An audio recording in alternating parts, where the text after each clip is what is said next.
नशा। ईश्वरी एक बड़े जमींदार का लड़का था और मैं गरीब का लड़का था, जिसके पास मेहनत मंजूरी के सिवा और कोई जायदाद न थी। हम दोनों में परस्पर बहसें होती रहती थी। मैं जमींदार की बुराई करता, उन्हें हिंसक, पशु और खून चूसने वाली जोंक और वृक्षों की चोटी पर फूलने वाला बंजा कहता। वह जमींदारों का पक्ष लेता, पर स्वभावत उसका पहलू कुछ कमजोर होता था, क्योंकि उसके पास जमींदारी के अनुकूल कोई दलील न थी। वह कहता कि सभी मनुष्य बराबर नहीं होते, छोटे बड़े हमेशा होते रहेंगे। लचर दलील थी। किसी मनुष्य या नैतिक नियम से इस व्यवस्था का औचित्य सिद्ध करना कठिन था। मैं इस वाद विवाद की गर्मी गर्मी में अक्सर तेज हो जाता और लगने वाली बात कह जाता, लेकिन ईश्वरी हार कर भी मुस्कुराता रहता था। मैंने उसे कभी गर्म होते नहीं देखा। शायद इसका कारण ये था कि वह अपने पक्ष की कमजोरी समझता था। नौकरों से वह सीधे मुंह बात नहीं करता था। अमीरों में जो एक बेदर्दी और उद्दंडता होती है, इसमें उसे भी प्रचुर भाग मिला था। नौकर ने बिस्तर लगाने में जरा भी देर की, दूध जरूरत से ज्यादा गर्म या ठंडा हुआ, साइकिल अच्छी तरह साफ नहीं हुई तो वह आपे से बाहर हो जाता। सुस्ती या बदतमीजी उसे जरा भी बर्दाश्त नहीं थी। पर दोस्तों से और विशेषकर मुझसे उसका व्यवहार सौहार्द और नम्रता से भरा हुआ होता था। शायद उसकी जगह मैं होता तो मुझसे भी कहीं वही कठोरताएं पैदा हो जाती जो उसमें थी, क्योंकि मेरा लोक प्रेम सिद्धांतों पर नहीं, निजी दशाओं पर टिका हुआ था। लेकिन वह मेरी जगह होकर भी शायद अमीर ही रहता, क्योंकि वह प्रकृति से ही विलासी और ऐश्वर्य प्रिय था। अब की दशहरे की छुट्टियों में मैंने निश्चय किया कि घर न जाऊंगा। मेरे पास किराए के लिए रुपए ना थे और ना घर वालों को तकलीफ देना चाहता था। मैं जानता हूँ वे मुझे जो कुछ देते हैं वह उनकी हैसियत से बहुत ज़्यादा है। उसके साथ ही परीक्षा का ख्याल था। अभी बहुत कुछ पढ़ना है। बोर्डिंग हाउस में भूत की तरह अकेले पड़े रहने को भी जी नहीं चाहता था। इसलिए जब ईश्वरी ने मुझे अपने घर का न्योता दिया तो मैं बिना आग्रह के राजी हो गया। ईश्वरी के साथ परीक्षा की तैयारी खूब हो जाएगी। वह अमीर होकर भी मेहनती और ज़हीन है। उसने उसके साथ ही कहा, लेकिन भाई एक बात का ख्याल रखना, वहाँ अगर जमींदारों की निंदा की तो मामला बिगड़ जाएगा और मेरे घर वालों को बुरा लगेगा। वे लोग तो असामियों पर इसी दावे से शासन करते हैं कि ईश्वर ने असामियों को उनकी सेवा के लिए ही पैदा किया है। असामी में कोई मौलिक भेद नहीं है, तो जमींदारों का कहीं पता न लगे। मैंने कहा, तो क्या तुम समझते हो कि मैं वहाँ जाकर कुछ और हो जाऊँगा? हाँ, मैं तो यही समझता हूँ। तुम गलत समझते हो। ईश्वरी ने इसका कोई जवाब न दिया। कदाचित उसने इस मामले को मरे विवेक पर छोड़ दिया और बहुत अच्छा किया। अगर वह अपनी बात पर अड़ता तो मैं भी जिद पकड़ लेता। सेकंड क्लास तो क्या, मैंने कभी इंटर क्लास में भी सफ़र न किया था।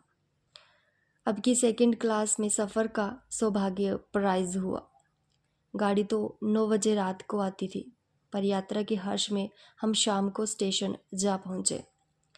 कुछ देर इधर उधर सैर करने के बाद रिफ्रेशमेंट रूम में जाकर हम लोगों ने भोजन किया। मेरी वेशभूषा और रंग ढंग से पारखी खानसामों को ये पहचानने में देर न लगी कि मालिक कौन है और पिछलग्गू कौन। लेकिन ना जाने क्यों मुझे उनकी गुस्ताखी बुरी लग रही थी। पैसे ईश्वरी की जेब से गए। शायद मेरे पिता को जो वेतन मिलता है उससे ज़्यादा इन खानसामों को इनाम इकराम में मिल जाता हो। एक अठन्नी तो चलते समय ईश्वरी ही ने दी। फिर भी मैं उन सबों से उसी तत्परता और विनय की अपेक्षा करता था जिससे वे ईश्वरी की सेवा कर रहे थे। क्यों, ईश्वरी के हुक्म पर सब के सब दौड़ते हैं, लेकिन मैं कोई चीज़ मांगता हूँ तो उतना उत्साह नहीं दिखाते। मुझे भोजन में कुछ स्वाद न मिला। ये भेद मेरे ध्यान को संपूर्ण रूप से अपनी ओर खींचे हुआ था। गाड़ी आई, हम दोनों सवार हुए। खान सामू ने ईश्वरी को सलाम किया, मेरी ओर देखा भी नहीं। ईश्वरी ने कहा, कितने तमीज़दार हैं ये सब, एक हमारे नौकर हैं कि कोई काम करने का ढंग नहीं। मैंने खट्टे मन से कहा, इसी तरह अगर तुम अपने नौकरों को भी 8 आने रोज़ इनाम दिया करो तो शायद इनसे ज़्यादा तमीज़दार हो जाए। तो क्या तुम समझते हो ये सब केवल इनाम के लालच से इतना अदब करते हैं? जी नहीं, कदापित नहीं। तमीज़ और अदब तो इनके रक्त में मिल गया है। गाड़ी चली, डाक थी, प्रयास से चली तो प्रतापगढ़ जाकर रुकी। एक आदमी ने हमारा कमरा खोला। मैं तुरंत चिल्ला उठा, दूसरा दर्जा है, 2nd क्लास है। उस मुसाफिर ने डिब्बे के अंदर आकर मेरी और एक विचित्र उपेक्षा की दृष्टि से देखकर कहा, जी हाँ, सेवक इतना समझता है, और बीच वाले बर्थडे पर बैठ गया। मुझे कितनी लज्जा आई कह नहीं सकता। बोर होते होते हम लोग मुरादाबाद पहुंचे। स्टेशन पर कई आदमी हमारा स्वागत करने के लिए खड़े थे। 5 बेगारों ने हमारा लगेज उठाया। दोनों भद्र पुरुष पीछे पीछे चले। एक मुसलमान था, रियासत अली। दूसरा ब्राह्मण था, राम हरख। दोनों ने मेरी ओर परिचित नेत्रों से देखा, मानो कह रहे हैं, तुम कौवे होकर हंस के साथ कैसे? रियासत अली ने ईश्वरी से पूछा, ये बाबू साहब क्या आपके साथ पढ़ते हैं? ईश्वरी ने जवाब दिया, हाँ, साथ पढ़ते भी हैं और साथ रहते भी हैं। यूं कहिए कि आप ही की बदौलत मैं इलाहाबाद पड़ा हुआ हूँ, नहीं कब का लखनऊ चलाया होता। अब कि मैं इन्हें घसीट लाया। इनके घर से कई तार आ चुके थे, मगर मैंने इनकारी जवाब दिलवा दिए। आखिरी तार तो अर्जेंट था, जिसकी फीस 4 आने प्रति शब्द है, पर यहाँ से उनका भी जवाब इनकारी ही था। दोनों सज्जनों ने मेरी ओर चकित नेत्रों से देखा। आतंकित हो जाने की चेष्टा करते जान पड़े। रियासत अली ने अर्धशंकर के स्वर में कहा, लेकिन आप बड़े सादे लिबास में रहते हैं। ईश्वरी ने शंका निवारण की, महात्मा गांधी के भक्त हैं साहब, खद्दर के सिवा कुछ पहने ही नहीं, पुराने सारे कपड़े जला डाले, यूँ कहा कि राजा है। 2.5 लाख सालाना की रियासत है, पर आपकी सूरत देखो तो मालूम होता है अभी अनाथालय से पकड़ कर आए हैं। राम हरख बोले, अमीरों का ऐसा स्वभाव बहुत कम देखने में आता है, कोई भांप ही नहीं सकता। रियासत अली ने समर्थन किया, आपने महाराजा चांगली को देखा होता तो दांतों तले उंगली दबाते। एक गाड़े की मिर्जई और चमरौंदे जूते पहने बाजारों में घूमा करते थे। सुनते हैं एक बार बेगार में पकड़े गए थे और उन्हीं ने 10 लाख से कॉलेज खोल दिया। मैं मन में कटा जा रहा था, पर ना जाने क्या बात थी कि ये सफ़ेद झूठ उस वक्त मुझे हास्यास्पद ना जान पड़ा। उसके प्रत्येक वाक्य के साथ मानो मैं उस कल्पित वैभव के समीपतर आता जाता था। मैं शहर सवार नहीं हूँ। हाँ, लड़कपन में कई बार लद्दू घोड़ों पर सवार हुआ हूँ। यहाँ देखा तो 2 कलारास घोड़े हमारे लिए तैयार खड़े थे। मेरी तो जान ही निकल गई। सवार तो हुआ, पर बोटियां कांप रही थी। मैंने चेहरे पर शिकन न पड़ने दिया। घोड़े को ईश्वरी के पीछे डाल दिया। खैरियत ये हुई कि ईश्वरी ने घोड़े को तेज ना किया, वरना शायद मैं हाथ पैर तुड़वा कर लौटता। संभव है ईश्वरी ने समझ लिया हो कि ये कितने पानी में है। ईश्वरी का क्या घर था, किला था, इमामवाड़े का सा फाटक, द्वार पर पहरेदार टहलता हुआ, नौकरों का कोई हिसाब नहीं, एक हाथ ही बंधा हुआ। ईश्वरी ने अपने पिता, चाचा, ताऊ आदि सबसे मेरा परिचय कराया और उसी अतिशयोक्ति के साथ ऐसा हवा बांधी कि कुछ ना पूछिए। नौकर चाकर ही नहीं, घर के लोग भी मेरा सम्मान करने लगे। देहात के जमींदार लाखों का मुनाफा, मगर पुलिस कांस्टेबल को अफसर समझने वाले। कई महाशय तो मुझे हुजूर हुजूर कहने लगे। जब ज़रा एकांत हुआ तो मैंने ईश्वरी से कहा, तुम बड़े शैतान हो यार, मेरी मिट्टी क्यों पलीद कर रहे हो? ईश्वरी ने दृढ़ मुस्कान के साथ कहा, इन गधों के सामने यही चाल ज़रूरी थी, वरना सीधे मुंह बोलते भी नहीं। ज़रा देर के बाद नाई हमारे पांव दबाने आया। कुंवर लोग स्टेशन से आए हैं, थक गए होंगे। ईश्वरी ने मेरी ओर इशारा करके कहा, पहले कुंवर साहब के पांव दबा। मैं चारपाई पर लेटा हुआ था। मेरे जीवन में ऐसा शायद ही कभी हुआ हो कि किसी ने मेरे पांव दबाए हों। मैं इसे अमीरों के चोचले, रईसों का गधापन और बड़े आदमियों की मुठ मर्दी और जाने क्या क्या कहकर ईश्वरी का परिहास किया करता, और आज मैं पोतड़ों का रईस बनने का सवांग भर रहा था। इतने में 10 बज गए। पुरानी सभ्यता के लोग थे। नई रोशनी अभी केवल पहाड़ की चोटी तक पहुंच पाई थी। अंदर से भोजन का बुलावा आया। हम स्नान करने चले। मैं हमेशा अपनी धोती खुद छांट लिया करता हूँ, मगर यहाँ मैंने ईश्वरी की ही भांति अपनी धोती भी छोड़ दी।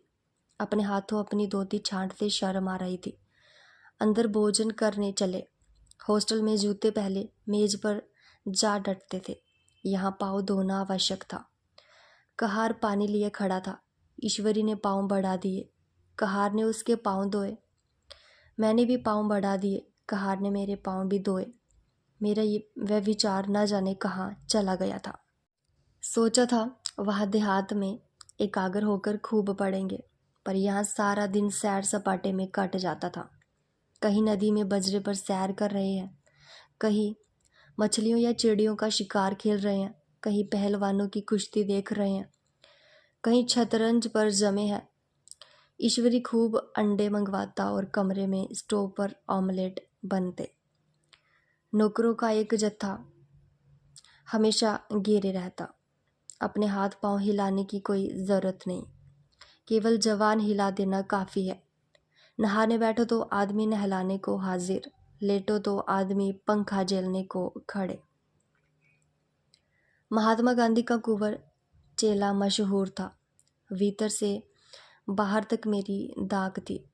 नाश्ते में ज़रा भी देर न होने पाए, कहीं कुंवर साहब नाराज़ ना हो जाए, बिछावन ठीक समय पर लग जाए। कुंवर साहब के सोने का समय आ गया। मैं ईश्वरी से भी ज़्यादा नाजुक दिमाग बन गया था, या बनने पर मजबूर किया गया था। ईश्वरी अपने हाथ से बिस्तर बिछा ले, लेकिन कुंवर मेहमान अपने हाथों कैसे अपना बिछावन बिछा सकते थे? उनकी महानता में बट्टा लग जाएगा। एक दिन सचमुच यही बात हो गई। ईश्वरी घर में था। शायद अपनी माता से कुछ बातचीत करने में देर हो गई थी।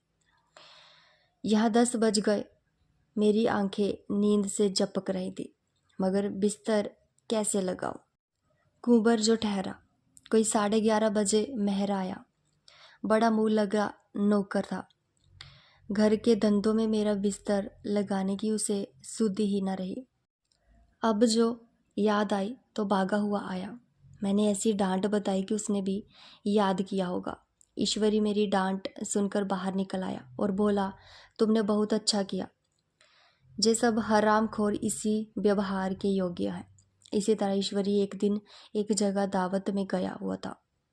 शाम हो गई, मगर लैंप मेज पर रखा हुआ था। दिया सलाई भी थी, लेकिन ईश्वरी खुद कभी लैंप नहीं जलाता था। फिर कुंवर साहब कैसे जलाए?